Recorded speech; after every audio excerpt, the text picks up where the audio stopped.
जय हिंद। आप देख रहे हैं बाहु एक्सप्रेस और मैं हूं आपके साथ राजेंद्र राणा। सरकार ने जो एक नारा दिया था, बेटी बचाओ बेटी पढ़ाओ और अपने समाज को और अपने देश को खुशहाल बनाओ। यहाँ एक तरफ माता पिता में जब बच्ची पैदा होती है तो उनके माथे पर एक शिकन की रेखा देखी जाती है कि आखिर उनके घर बेटा क्यों नहीं पैदा हुआ, बेटी क्यों पैदा होगी।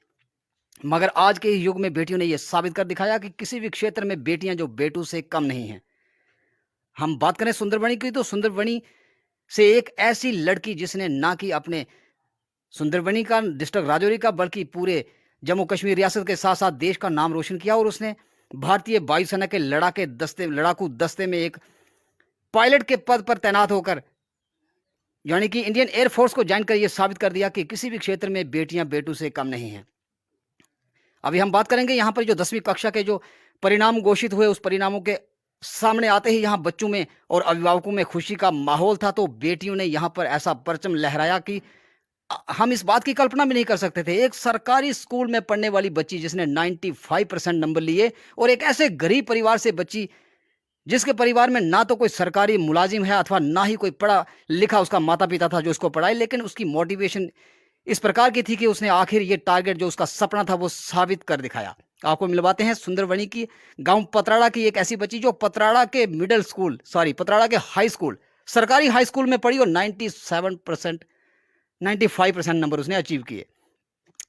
आपका स्वागत है। आप बताएं आपका नाम क्या है? इंदु शर्मा। इंदु शर्मा जी, आपके पापा का क्या नाम है? चमन लाल।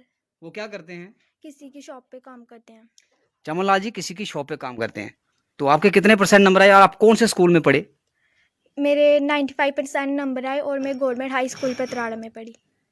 सरकारी स्कूल में आप पढ़ी और आपके 95% नंबर आए। क्या आपने ये कभी सपना देखा था कि आप 95% नंबर लेंगे? नहीं, मैंने पहले नहीं देखा। पहले ये सपना देखा था। उसके बाद जब मैं अर्जुन सर और रैनी मैम ने मुझे मोटिवेट किया और मेरे पेरेंट्स ने भी मुझे हिम्मत दी कि आप इतने मार्क्स ले सकते हो, फिर उसके बाद मैंने इतने मार्क्स लिए। किस प्रकार से आपको, जो आपने नाम लिया अर्जुन सर और रजनी मैम ने आपको मोटिवेट किया, उसके बाद आपने ये पढ़ाई थी वो अपनी किस प्रकार से तैयारी शुरू की कि मैंने 95% यानी कि 90% से ऊपर जाना है? आपको वो पढ़ाई की जो स्टडी थी उस स्टडी में आपको कई परेशानी तो आई होंगी, आप कुछ साझा करना चाहेंगे? हाँ, मुझे बहुत परेशानी आई, पर अर्जुन सर और रैनी मैम ने मुझे बहुत मोटिवेट किया। उन्होंने कोई भी प्रॉब्लम्स होती थी तो मैम और सर ने मुझे सॉल्व कराई। उन्होंने बताया कि कैसे मतलब मुझे एग्ज़ाम की तैयारी करनी है, और कोई भी परेशानी आती थी तो मैं अर्जुन सर और रैनी मैम से ने ही मुझे सॉल्व करवाई, और उन्होंने बताया कि पेपर्स में कितना अटैम्प्ट करना और कैसे करना है। तो जब आपका ये रिजल्ट आया, 95% आपके नंबर आ गए, सबसे पहले आपको इस बात की सूचना किसने दी कि आपके नंबर 95% आए हैं? मैम सर ने। कौन से सर ने? अर्जुन सर ने टेलीफोन करके बताया या आपके घर आए थे? टेलीफोन करके बताया था। तो फिर आपके उसके बाद जब आपको पता चल गया कि रिजल्ट आ गया, 95% नंबर आ गए, उसके बाद परिवार में किस प्रकार का माहौल था?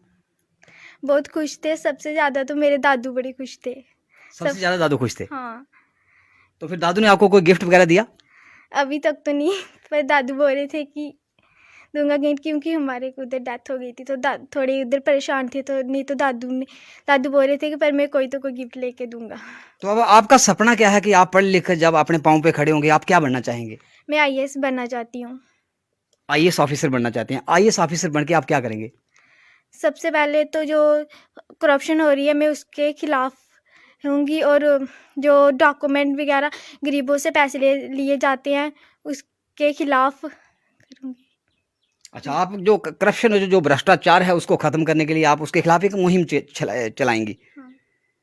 तो बहुत अच्छा लगा आपसे। आप ये बताएं कि आगे की जो पढ़ाई है वो आप कौन से स्कूल में करेंगे, प्राइवेट स्कूल में या सरकारी स्कूल में? सरकारी स्कूल में।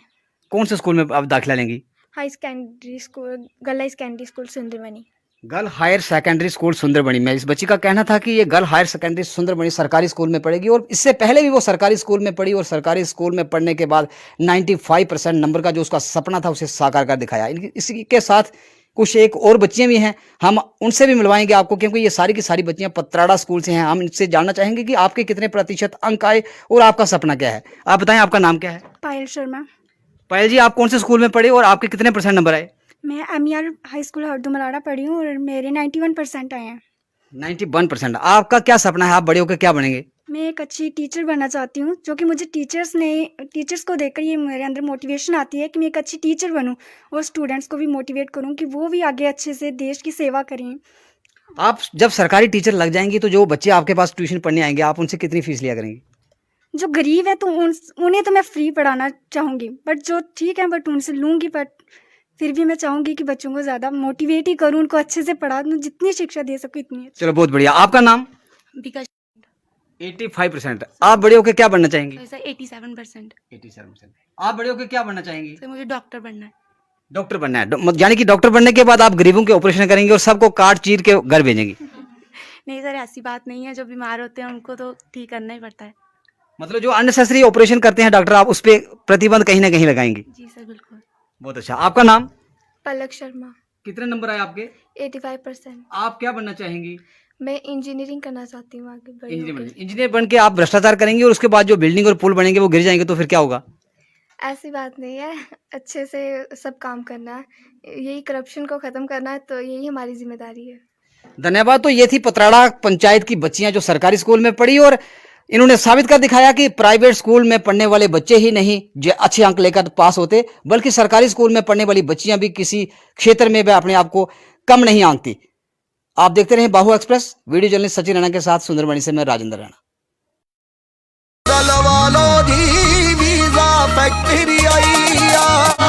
ऑस्ट्रेलिया होवे या अमेरिका, हर कंट्री हर मुल्क दा जल्दी वीजा लवा लो जी, वीजा मेरी आईया।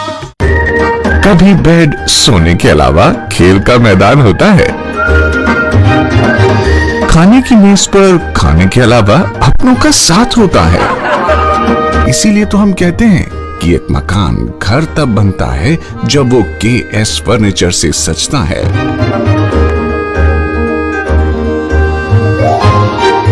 रिश्तों की मिठास का एहसास KS फर्नीचर के साथ।